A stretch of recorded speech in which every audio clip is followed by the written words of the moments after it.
Oui, merci, monsieur le maire. Alors, il se trouve que j'avais préparé mon intervention pour un début de conseil et ça faisait tout à fait écho, sans l'avoir anticipé, à l'affirmation tout à l'heure en début de conseil dans vos propos de votre capacité de conciliation.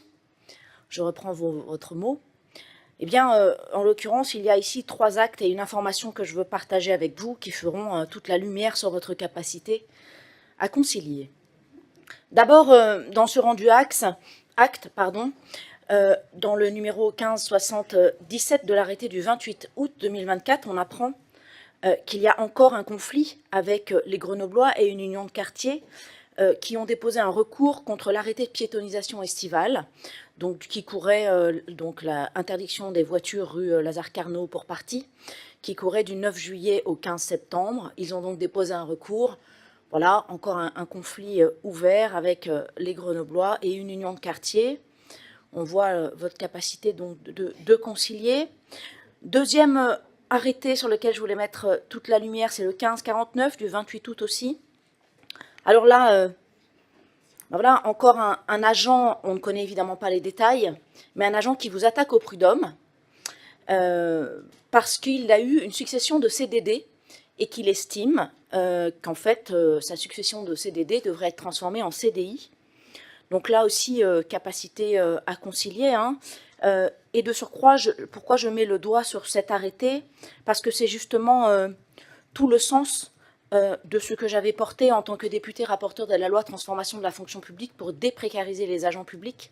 Et j'avais pris pour exemple, oui, vous pouvez rire, madame la première adjointe, et j'avais justement pris pour exemple, pour faire voter avec la gauche la prime de précarité, puisque je n'avais pas tout à fait de majorité dans ma propre majorité sur ce point, l'exemple des CDD en série dans les communes qui passaient de vacances à vacances, donc par exemple dans les cantines ou dans les centres techniques ou au périscolaire, on fait des CDD de la fin du mois d'août, de la rentrée, aux vacances de la Toussaint, puis après les vacances de la Toussaint, nouveau CDD, et comme il y a une interruption, ben, il y a des agents comme ça, qui non seulement ne sont pas à temps plein, ça va de soi, hein, mais vivent dans la précarité depuis des années. Et quelque part, ce recours d'agents me pose la question de ce qui se passe à Grenoble. Et donc, à partir de ce rendu acte-là, et non pas sur ce cas précis, parce qu'il faut respecter la confidentialité des agents, mais je voudrais savoir combien d'agents, vous n'êtes pas obligé de me répondre tout de suite, hein, pour en reparler en commission et au prochain conseil municipal, rassurez-vous, je m'en souviendrai, combien d'agents aujourd'hui vivent d'une succession de CDD à la ville de Grenoble, qui correspond au pire de la précarité publique qui puisse exister dans les collectivités et dans la fonction publique.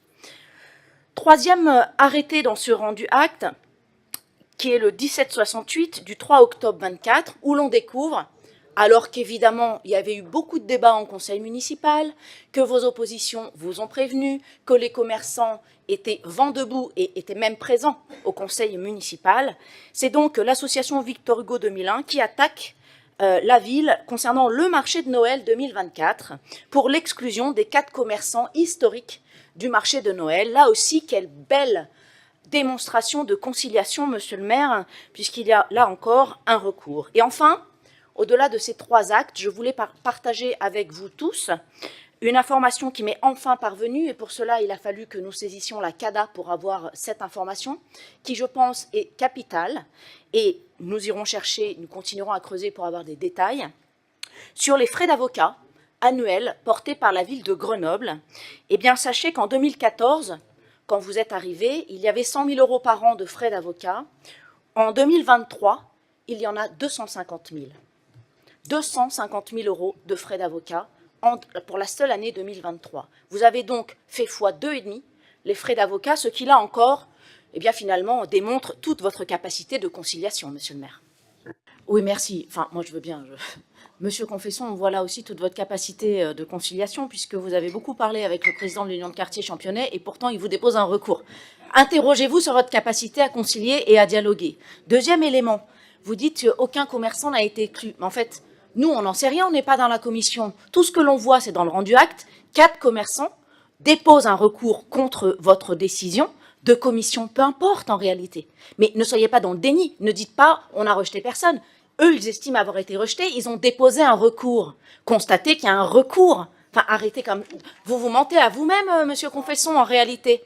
Voilà. Mais j'entends bien, de votre part, de toute façon, c'est sans surprise. Tout va bien, circuler, il n'y a rien à voir. On a fait ce qu'il fallait, et ces recours, en fait, ça compte pour du beurre. Voilà. Non, mais franchement, c'est indécent. Vos réponses sont indécentes. Les faits sont là, c'est un rendu acte. Mais voilà. Donc, mais en fait, on vous dit simplement... Là, il y a, moi, ce que j'ai dit et qui ne sont pas à côté de la plaque sur le rang direct, donc je vous laisse mettre de vos commentaires sur vos oppositions. Voilà, c'est 3 arrêtés qui sont un positionnement de la ville de Grenoble en défense parce que des Grenoblois de divers horizons ont déposé une plainte contre vos décisions. Mais dites pas non, c'est vrai, c'est le rendu acte. Voilà.